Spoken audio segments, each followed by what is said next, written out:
모세가 이스라엘 백성을 인도해서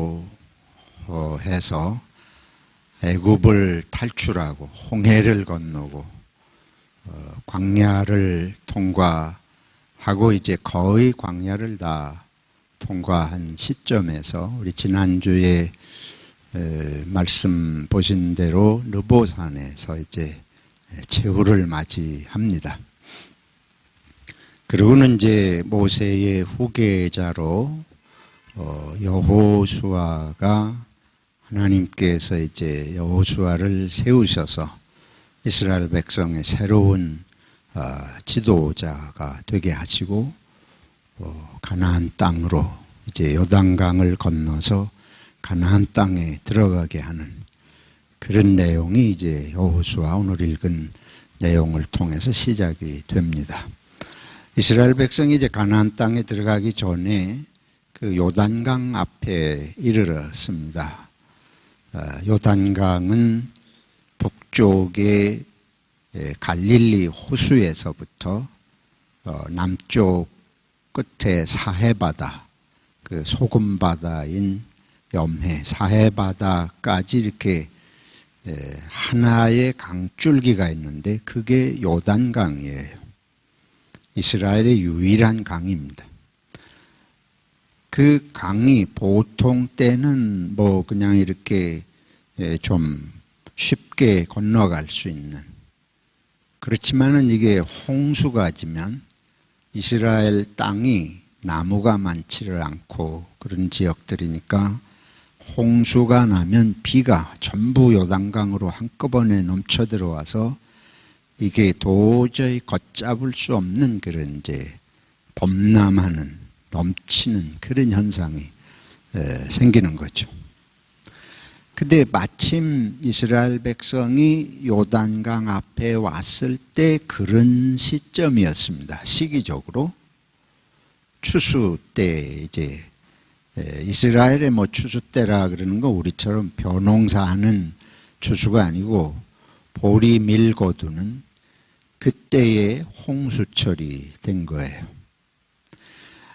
하나님께서 모세를 이제 이 여호수아를 통해서 이스라엘 백성을 인도하시는데 모세를 통해서 홍해 건너게 하신 것처럼 이 요단강도 그때로서는 뭐 도저히 건너갈 수 없는 상황 아니에요? 하나님께서 이제 여호수아에게 내가 너와 함께 하는 것을 이 백성으로 하여금 알게 하리라 그러시면서 방법을 일러주시는데 법궤라는 건 이제 그 십계명의 두 돌판이, 십계명이 10개로 되어 있잖아요. 근데 2개에 5개씩 이렇게 쓰여진 그 십계명을 담아두는 그 박스, 십계명 돌판을 담은 괴짝, 상자예요. 그거를 법궤라 그래요. 법궤, 언약궤, 증거궤. 근데 다 똑같은 말입니다. 그 십계명판을 담은 상자, 특별히 이스라엘 백성들에게 하나님께서는 이걸 굉장히 중요하게 강조하셨습니다. 그래서 이 성전, 성소, 하나님이 계시는 그 집을 이동하면서 그들이 지을 때 그 집을 회막, 장막, 그렇게 부르는데 그 성소에 들어가면 있는 게 이 법궤예요. 언약궤, 증거궤. 그만큼 이제 하나님은 말씀을 통해서 이스라엘 백성을 깨우치시고 인도하시고, 그래서 말씀이 곧 하나님으로 그렇게 이제 알게 하시는 거죠. 근데 이거는 아무나 매일 수가 없습니다. 두 십계명판이 든 법궤는 반드시 제사장 지파, 레위 지파죠. 이스라엘은 12지파로 되어 있잖아요. 그 중에 레위 지파가 반드시 메고서 옮기게 되어 있습니다. 이거는 수레로 끌고 다닌다든지 무슨 뭐 이런 방법을 쓰면 절대로 안 되고 반드시 제사장들이 메고 이동하게 돼 있는데 제사장들이 이 법궤를 메고 요단강 앞에 서라. 요단강 물이 지금 넘쳐가지고 시골에서 홍수 났을 때 그 무섭잖아요, 물이. 그 속에 들어가는 건 죽으러 들어가는 거 아니에요. 내가 홀몸으로 수영해서 헤엄쳐서 그걸 뭐 강을 건너려고 하는 게 아니고 이 법궤를 메고 적어도 4사람이 이렇게 해서 법궤를 메고서 그걸 가는데 그걸 그 홍수난 강물 속에 들어가는 건 죽으러 들어가는 거 아니에요. 근데 하나님께서 여호수아를 통해서 그렇게 하라는 거예요. 그러면 이 강물이 갈라질 것이다. 그리고 그거는 상식적으로 이해할 수 없는 일 아니에요. 그걸 사람 보고 죽으라는 거지. 하나님이 그렇게 말씀하시는 게 그게 말이 되냐. 근데 어쨌든 여호수아가 백성들에게 그렇게 하도록 그 지도자들을 통해서 그걸 전달하게 하고 그리고 제사장들은 법궤를 메고 강을 건널 준비를 하고 모르는 거예요. 어떻게 강을 건널 수 있는지 그들은 알 수가 없어요. 그냥 강물 앞에 일단 서고 백성들은 그 뒤를 따르라. 백성들이 그 뒤를 따르는데 바로 바짝 쫓지 말고 2000규빗을 떨어져서 쫓으라. 2000규빗이라는 한 규빗이 이 사람 손끝에서 팔뚝 정도의 길이를 말해요. 그러니까 그것이 이 1야드 2000규빗이면 절반으로 자르면 1000야드 그러면 한 1km 정도라고 생각하면 되겠습니다. 그래서 제사장들이 법궤를 메고 서서 앞을 향지나 갈 때에 그 정도 떨어져서 뒤에 따라가라. 근데 이것도 우리가 이제 이걸 이렇게 글로 읽으니까 그런가 보다 싶지만은 저와 여러분이 그때 그 장면에 있다고 생각을 해 보십시다. 예를 들어서 제가 여호수아라 그러고 여러분이 그 이스라엘 백성이라 그러고 그러면 장로님들 통해서 이렇게 하라 하고 각 그룹별로 다 말씀을 전하고 그리고 실제로 제사장들은 여호수아가 제사장들을 불러서 장로님들에게 불러가지고 법궤를 메시오. 강물 앞에 서고 강물로 이게 지금 강물이 넘쳐서 흐르는데 끊어진 다음에 뭐 갈라진 다음에 건너가는 거 아니고 그냥 뭐 넘치게 흘러간 강물에 발을 들여 놓으라는 거예요. 아주 본문에 어떻게까지 언급하고 있는가 하면 발바닥이 강물에 요단 강물에 닿는 순간 그러니까 그 전까지는 강은 꿈쩍도 안 하고 무섭게 강물이 넘치는 거예요. 그러면 우리가 그거를 믿고 실제로 그렇게 따라할 사람이 있겠어요?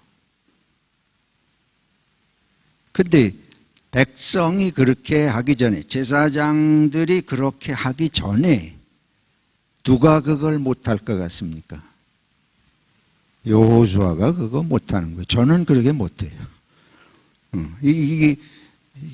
제가 그때 여호수아라면 날 죽이시지 내가 그거 못합니다. 나보고 얻어맞아 죽으라고 하는 얘기입니까? 그래서 이거는 실질적으로 불가능한 것 같이 보입니다. 너무 황당한 얘기예요. 도저히 현실성이 없는 거를 하나님이 그렇게 무지막지하게 그 하나님을 그렇게 혹지스럽게 해요. 어차피 홍해 갈라주실 거면 그냥 갈라주셔가지고 마음 편하게 건너가게 하시면 되지. 그걸 왜 그렇게 힘들게, 힘든 정도가 아니에요. 뭐 때문에 이렇게 하시느냐. 이게 무슨 이해할 수 없는 일이라니. 그거 아주 무자비한 일이고 무식한 일이고, 사람을 무슨 사람을 그 정말 들어갔다가 안 갈라지면 어떻게 돼요? 사람도 죽고 뭐도 없어져요. 법궤도 없어지고, 이스라엘 백성에게 법궤는 생명인데 그것도 없어지고.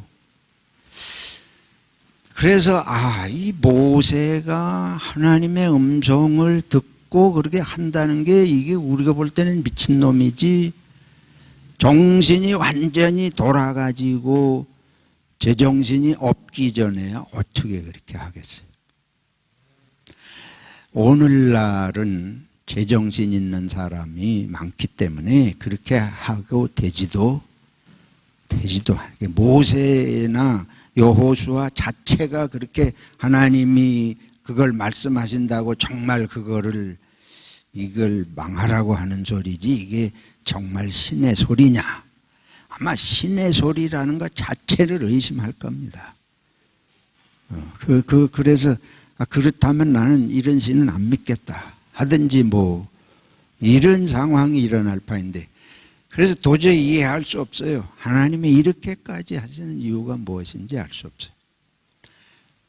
근데 중요한 거는 이 상황에서 법궤를 맨 자들이 앞에 서라는 거예요. 이제 가만히 그래서 이 말씀을 보면 핵심은 법궤에 있습니다. 언약궤에 있어요. 그러면 법궤를 매면 그게 무슨 매직이냐? 그게 무슨 마술이냐? 하나님의 돌판, 십계명판을 메고 가면 그거는 그냥 무조건 홍해가 갈라지는 거냐? 그러면 문제가 있을 때마다 법궤만 메고 나서면 만사가 해결되는 걸 말씀하는 거냐? 말씀이 매직입니까? 뭘 말씀하려 그러는 거예요? 이게 의미가 뭔가? 여기서 이제 우리가 두 가지를 생각을 하게 됩니다. 제사장, 말씀을 가르치고 하나님의 백성을 인도하는 사람. 그러니까 여호수아가 하나님의 말씀을 받았어요. 지금, 오늘, 여기서 우리에게 말씀하시는 하나님, 그 하나님이 있느냐? 하나님이 진짜 우리 가운데 살아 계시느냐? 오늘 이 여호수아 3장에 보면 하나님께서 그러세요. 이 여호수아에게 하나님의 살아계심을 알게 한다. 하나님이 살아계신 하나님이 우리 가운데 계시는 것을 알게 하시는, 이게 아주 중요한 것이에요. 그래서 하나님이 지금 말씀하신 그 말씀이 살아계신 하나님의 말씀이다. 근데 그게 백성이, 이스라엘 백성 개인에게 다 뭐 꿈속에 나타나서 하시든가 다 모이게 해놓고 천둥처럼 하늘에서 하나님이 음성을 들려서 하신 것인가, 뭐 이런 것도 아니고 누구 혼자 들었습니까? 여호수아 혼자 들은 거예요. 하나님 여호수아에게 말씀하시고, 여호수아는 그거를, 제가 여호수아라면 하나님 나한테 말씀하지 마시고 이 백성 다 있는데 하나님이 직접 말씀하시는 게 좋습니다. 그럼 뭐 누구도 뭐라고 할 일이 없고, 믿거나 말거나 다 개인이 다 하나님에게 직접 말씀 들어서 이렇게 하면 쉽지. 하나님이 나한테 이런 뭐 터무니없는, 천하에 누구도 믿어지지 않는 황당한 걸 나한테 말씀하시고 이걸 내가 어떻게 하란 말입니까? 그런데 하나님은 여호수아에게 말씀하시고, 그리고 여호수아는 그거를 백성들이 어떻게 생각하든지 안 해왔든 그 무식한 얘기를 해야 되는 거예요.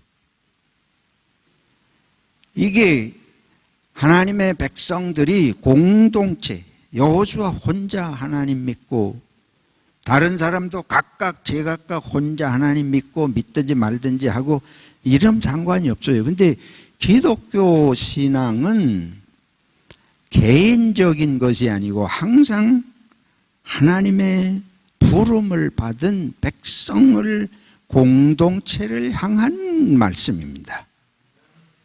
십계명이라고 하는 것이 혼자 사는 사람에게 필요도 없죠. 그 십계명이 뭐 이웃을 사랑하라, 도둑질하지 마라, 뭐 이런 게 혼자 사는 사람은 무슨 소용이죠. 근데 하나님께서 이스라엘 백성 전체를 불러놓으시고 이들이 이제 앞으로 살아가려면 혼자 제각기 사는 게 아니고 함께 살아야 돼. 함께 하나님을 섬기고 사는 거, 그렇죠? 함께 하나님을 섬기고 살고 서로가 섬기고 사는 공동체가 되려면 중심이 있어야 될 거 아니에요. 여러분, 사람은 생각이 제각각 달라. 전부 제각각 다르고 상황도 다 달라요. 근데 전부 자기 좋은 상황대로 자기 생각대로 해가지고는 공동체가 될 수가 없잖아요. 그래서 하나님께서 여호수아에게 말씀하시는 거예요. 하나님이 각 사람에게 얘기하기 시작하면 나도 음성 들었다, 나도 음성 들었다, 사방에서 이루고, 또 하나님의 음성 가지고 또 통일이 안 되고 싸울 게 분명하잖아요.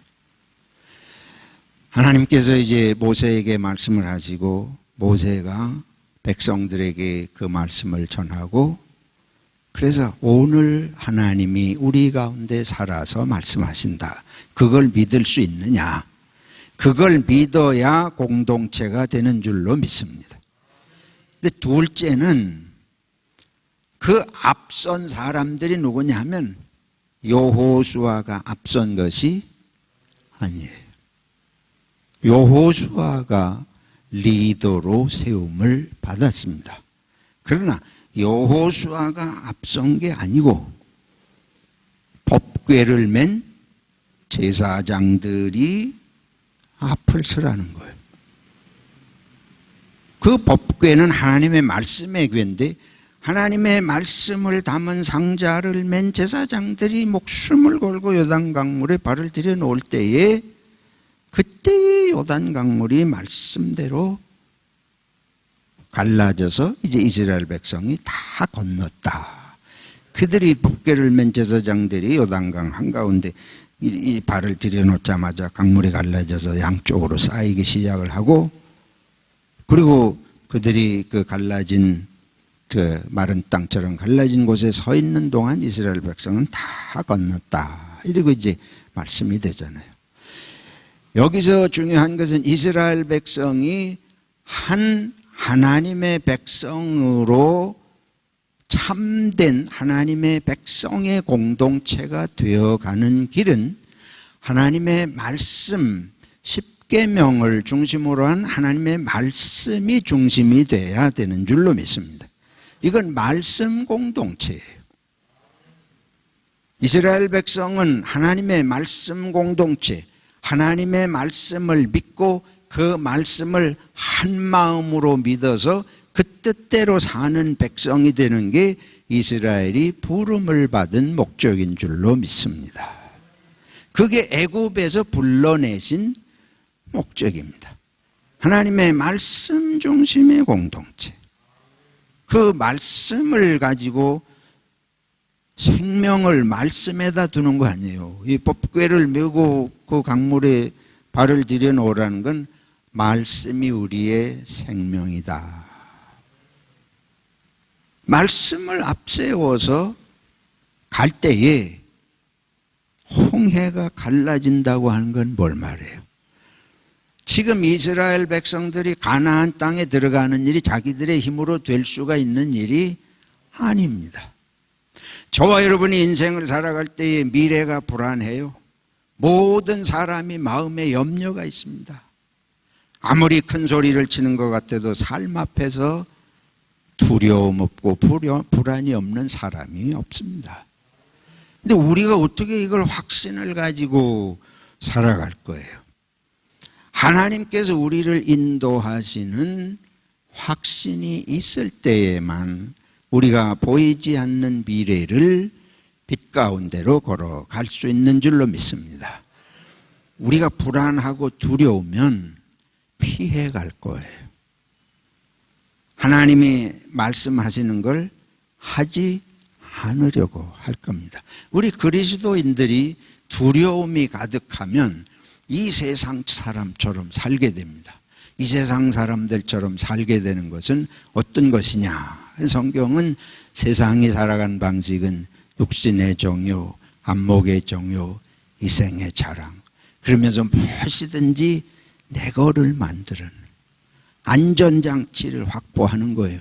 먹을 걸 많이 싸놓고, 우리가 이 코로나 바이러스 생기니까 이 제일 저기 한 게 슈퍼마켓 아니에요.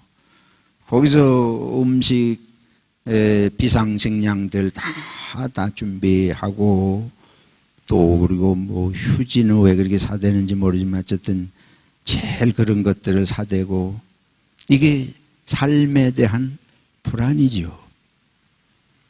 그래서 이런 것들을 전부 자기 것을 확보하려고 하는 이런 것들이 우리 삶에 모든 사람이 그렇게 살아갑니다. 진화론이 이 모든 동물 세계를 볼 때, 생물 세계를 볼 때 그 생물 세계를 움직이는 법칙이 있다. 그게 생존 경쟁의 법칙이에요. 적자 생존. 그래서 이 세상 환경에 적응하는 자는 살아남고, 적응하고 이겨내기 위해서 진화했다는 거예요. 근데 그게 우리 진화론을 우리는 믿진 않지만 그 사람들이 세상의 모습을 보고 그런 얘기를 한 건데, 인간도 똑같습니다. 인간의 살아가는 방식이 하나님 없을 때 살아가는 삶의 원리는 생존 경쟁입니다.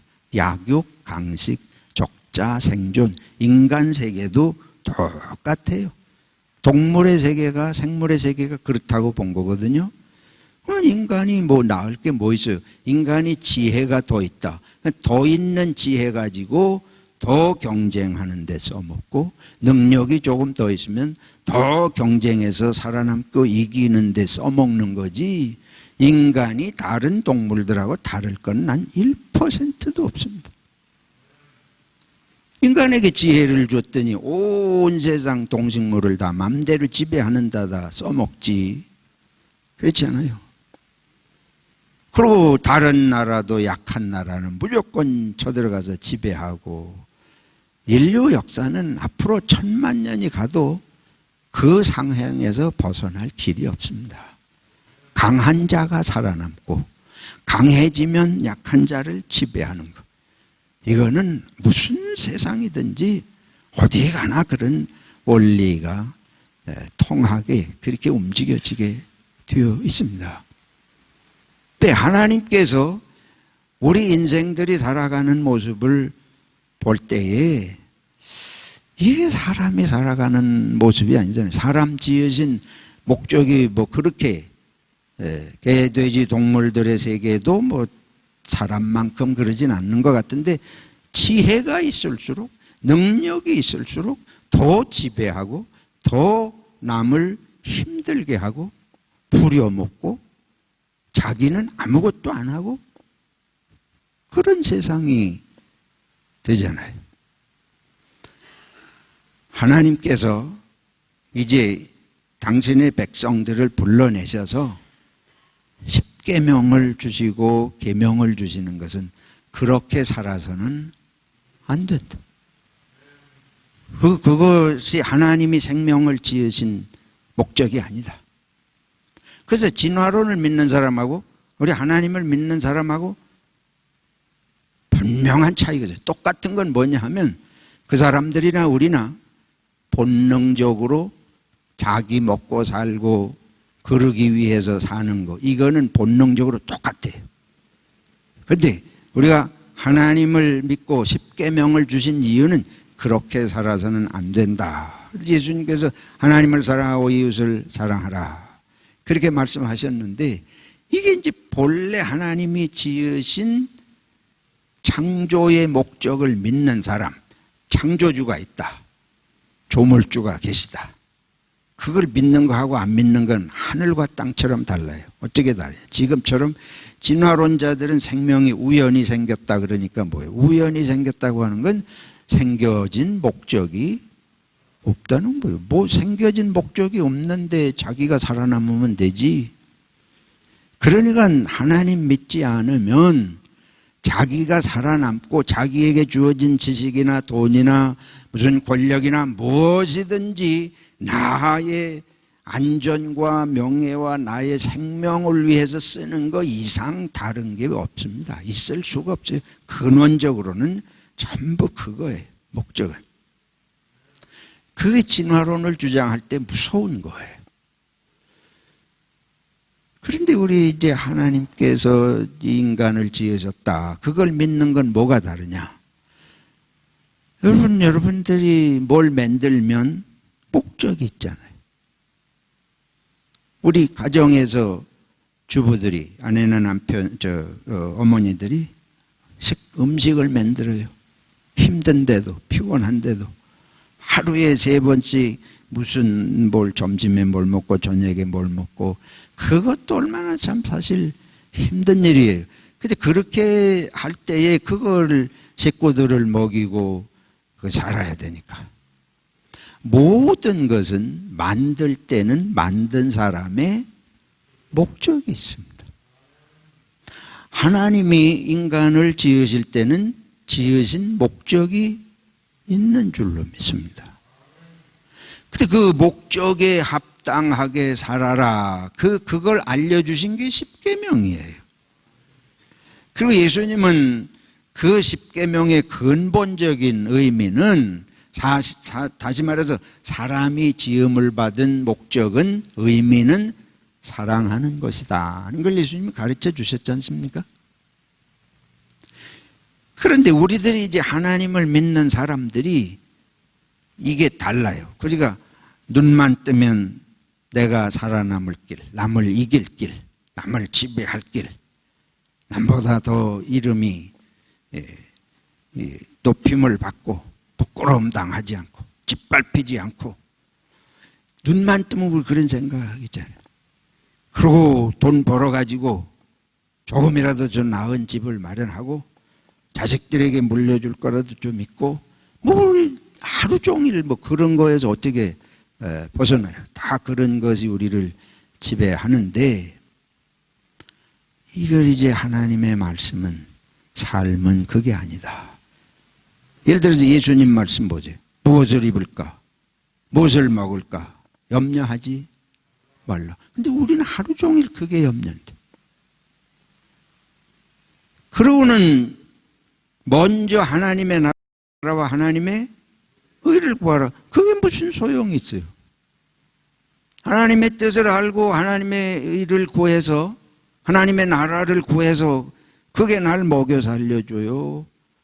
그거 해가지고 이게 우리 예수 믿는 사람들이 제대로 믿는 사람들은 세상에서 보면 미친놈들입니다. 그러니까 우리가 본성이 그래. 지금 말씀드린 대로 본성이 우연히 인생이 지어졌다 그러면 살아남고 남을 지배하고 이런 게 목적이에요. 근데 이걸 살아가면서 예수를 믿고 보니까 성경대로 살아야 된다. 그 성경이 뭐냐? 하나님을 사랑하고 이웃을 사랑하라. 그게 돼요.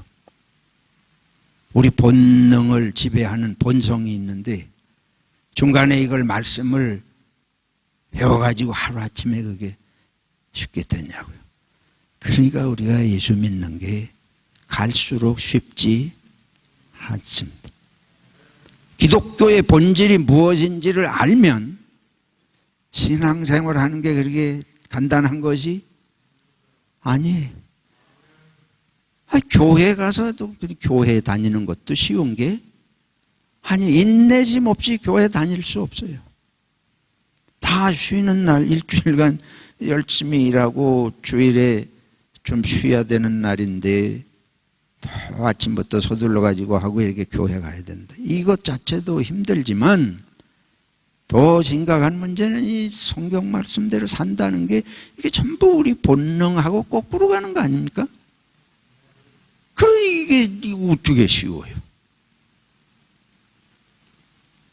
그런데 하나님께서는 그렇게 살아야 된다는 거예요. 왜냐하면 그게 인생의 지음받은 목적을 너희들이 잃어버리고 있기 때문에 이 목적을 깨닫고 그 의미에 따라서 살아야 참 생명이다. 우리 한국 사람들은 기독교인이 되면 더 힘들어요. 제가 볼 때는. 왜냐하면 종교라는 게, 한국 종교는 늘 말씀드리는 대로 예수 믿고 복 받는 게 우리 종교의 목적 아닙니까? 종교는 복 받자고 하는 거예요. 절에를 가든 무당에게 가든 문제 해결되고 병 고치고 복 받자고 하는 건데, 그래서 전도할 때도 예수 믿고 복 받고 기도하면 병 낫고 기도해서 문제 해결된다. 그러니까 내가 교회에 갔지, 처음부터 교회 가면 십자가 지고 예수님 따라가야 됩니다. 누가 그거 전도 받고 교회 갈 사람 누가 있겠어요? 예수 믿으면 하나님 사랑하고 이웃을 사랑하고 살아가야 됩니다. 그러게 전도하는 사람 있을까요? 우리가 잘 알아요. 우리가 바보가 아니기 때문에 그러게 전도하면 세상에서 안 통한다. 또 세상 사람이 그 소리 듣고 교회 오겠냐고요. 그래 교회 올 때 처음부터 우리들이 다 그래요. 그건 뭐 열이면 열 사람 나면서부터 우리들이 기독교 가정에서 자라면서 성경 배우고 큰 사람도 뭐 있지만은 대부분은 이런 식으로 우리가 중간에 예수 믿을 때에 아까 예수 믿는 목적이 뭐 그런 거였는데, 아이 성경을 배우면서 이거를 인생의 목적이 그게 아니다. 인생의 목적이 의미가 다른 것이다. 그게 바꾸어지냐고요. 중간에 그게 바뀌어져요. 오늘 저희들이, 제가 호주에 와서 지금 산 지가 35년도 더 넘었는데 아직도 된장찌개 먹어야 되지 않습니까? 네. 아침에 어쩌다 시리얼을 먹긴 하지만 먹은 것 같지는 않아요. 내 본능대로 살아야 기분이 좋지, 성경처럼 본성을 억제해 가면서 이웃을 위해서 왼수도 사랑하라 이러면서 핍박하는 자를 위해서 기도해라. 기도도 하기도 싫지만 어쨌든 하면서도 그게 진심으로 그렇게 되기가 쉽지 않는 이런. 그래서 우리 한국 교회가 종교 바탕이 본래 그런 상황에서 기독교인 되니까 이게 참 힘들어요. 이스라엘 백성도 그게 쉬웠던 것이 아닙니다. 애굽에서 종살이 했는데, 종살이 하는데 남보다 조금이라도 덜 노동하고 덜 고통당하고 애굽인에게 조금 덜 믿게 보여서 어떻게든지 그냥 하루라도 조금 좀 편하게 지내. 뭐 종살이라는 게 뻔히 그런 거 아니에요? 그렇게 살던 사람들이 이렇게 십계명을 주셨을 때 어떻게 그걸 하루아침에 쉽게 받아들여 가지고 살기가 그게 쉽지 않은 거죠. 그래서 하나님께서 말씀 앞세워서 말씀 따라 사는 것이 정말 사는 것이다 하는 걸 보여주시는 게 바로 이 장면입니다. 이 홍해, 이제 요단강을 건너는데 법궤를 맨 제사장들이 강물에 발이 닿는 순간에 강물이 열려요. 이스라엘 백성들에게 하나님은 뭐 쇼하시려고 그러는 게 아니잖아요. 매직을 보여주시려고 하는 게 아니고 말씀대로 살아야 된다. 하나님이 우리 가운데 계셔서 말씀하신다. 그게 여호수아를 통해서 안 될 것 같은데 홍해를 건너가라고 무지막지한 명령을 내리시는 것은 요 고비를 넘느냐 못 넘느냐, 이걸 못 넘으면 이 여호수아의 리더십은 평생 쓰지 않습니다. 여호수아가 인물이 훤하고 말주변이 좋고 뭐 이런 거 가지고 리더십을 해가지고 이 백성이 되는 게 아니에요. 하나님이 만드시려는 백성은 돈 잘 벌어서 같이 잘 먹고 살고 뭐 이런 백성 만드는 게 아니고 하나님의 말씀 따라서 인간이 인간답게 사는 민족을 만드시는 건데, 그 길은 자기들 생각 모아가지고 민주주의 투표해서 그런 생각 만들어지는 게 아닙니다. 오늘날 민주국가라고 해서 보세요. 투표하면 전부 경제를 어떻게 살리느냐 가지고 투표하지, 이 백성이 세계를 향해서 우리 민족이 돈을 보이고 빛이 되고 소금이 될 만한 민족을 만들어낼 지도자를 세우자, 그러고 투표하는 사람 보셨습니까? 그러니까 트럼프 같은 사람이 나오고 이렇게 되는 거 아니에요. 그래서 하나님께서는 모세를 통해서 법궤를 앞세워서 하나님의 말씀을 앞세워서 이 백성이 말씀의 백성이 되게 하시려면 이 모세를 통해서 건널 수 없는 건데 건너는 걸 보게 하시고, 이 제사장들은 자기들이 먼저 말씀을 붙들고 말씀을 메고 강물 속으로 죽으라고 들어가는 거예요. 근데 저부터 한국 교회가 그래서 살려면 목사들이 이 말씀을 믿고 죽을 줄 알고 들어가야 할 줄로 믿습니다. 그러면 이제 시간이 많이 가서 제가 생략하고 말씀드리겠어요. 예수님께서 바리새인들을 비판하시고 책망하시는 이유가 그거예요. 이 사람들은 말씀은 가르치긴 하는데 자기들이 실천은 아니. 그 말씀의 실천이 뭐냐? 결론을 보면 그거예요. 섬기는 자가 되라. 큰 자는 섬기는 자가 되어야 할 것이다.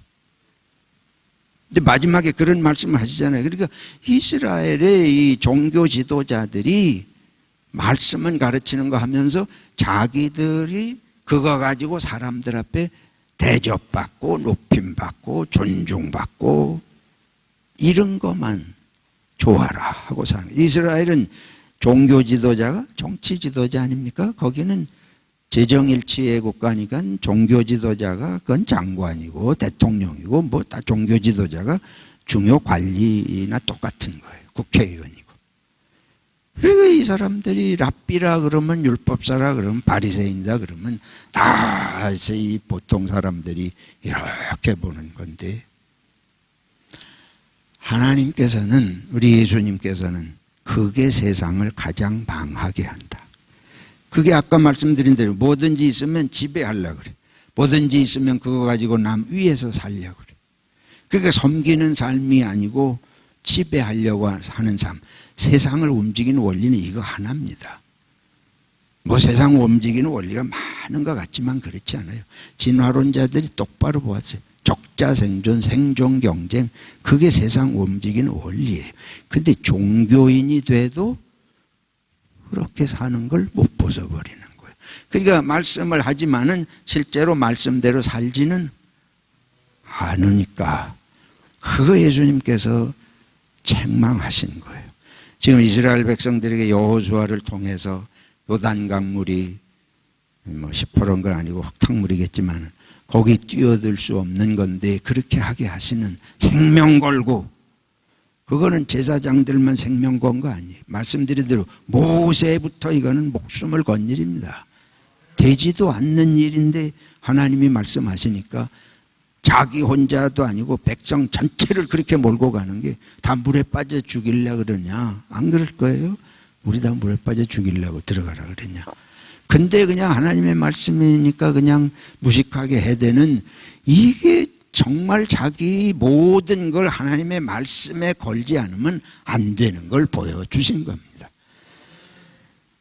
저와 여러분은 이제 세상의 빛이라. 그리스도인이 한국 사회에서, 세계에서 우리가 무슨 뭐 너희는 세상의 빛과 소금, 무슨 빛과 소금이 돼요? 무슨 재주로? 예수쟁이들은 성경이 말씀한 거는 죽어라고 믿고 실천하더라. 그거밖에 세상의 빛에 다른 길이 없습니다. 근데 예수쟁이들끼리도 성경을 안 믿는다. 그 믿음이 안 생겨서 뭐 못 믿는 거, 그거 뭐 억지로 어떻게 해요? 그러나 이 바리새인들처럼 저처럼 우리들이 다 말은 부러지게 잘해. 근데 그대로 살지는 않아요. 세금 내라면 싫어하고, 나무에서 희생하라면 싫어하고, 먹을 거 있으면 남보다 더 먼저 뛰어들어가고, 그리고 무슨 조금 있으면 행세하고. 그러면 말씀은 말씀이고 삶은 삶이니까 누구하고 똑같아요? 바리새인하고 똑같은 거 아니에요? 이게 바로 저입니다. 이게 우리들이에요. 이래 가지고는 세상의 빛과 소금이 될 길이 없잖아요. 우리를 불러서 예수 믿게 하신 것이. 그 다음에 이제 결론입니다. 근데 말씀대로 했더니 죽었다? 살았다. 말씀대로 사는 게 축복의 길인 줄로 믿습니다. 세상 사람은 복을 주시면 가겠다, 이게 세상이고, 우리는 말씀 믿고 가니까 축복하신다, 이게 우리 고백인 줄로 믿습니다. 말씀대로 가지 않으면 축복을 체험할 길이 없는 거예요. 이 우리 기독교는 그래서 역설을 믿는 것입니다. 우린 죽지 않고 영생하는 게 아니고 하나님의 뜻을 따라서 인생을 구원하기 위해 죽으시니까 하나님이 어떻게 하게 하셨다? 부활하게 하셔서 다시 살리셨다. 사랑하는 성도 여러분, 우리들의 삶은 하나님의 말씀을 믿고 가는 것이 삶의 목적이고 의미고, 그것을 하나님은 반드시 보상하십니다. 그리고 우리가 두려워할 거 없어요.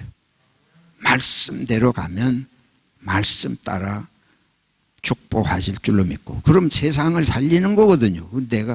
내가 낮아져서 섬기는 게 세상 살리자고 하는데, 남 살리면 하나님이 남을 통해서 나를 살리고, 나를 망하게 하는 사람이 있어도 하나님이 직접 살리기도 하시고, 기적의 종교인 줄로 믿습니다.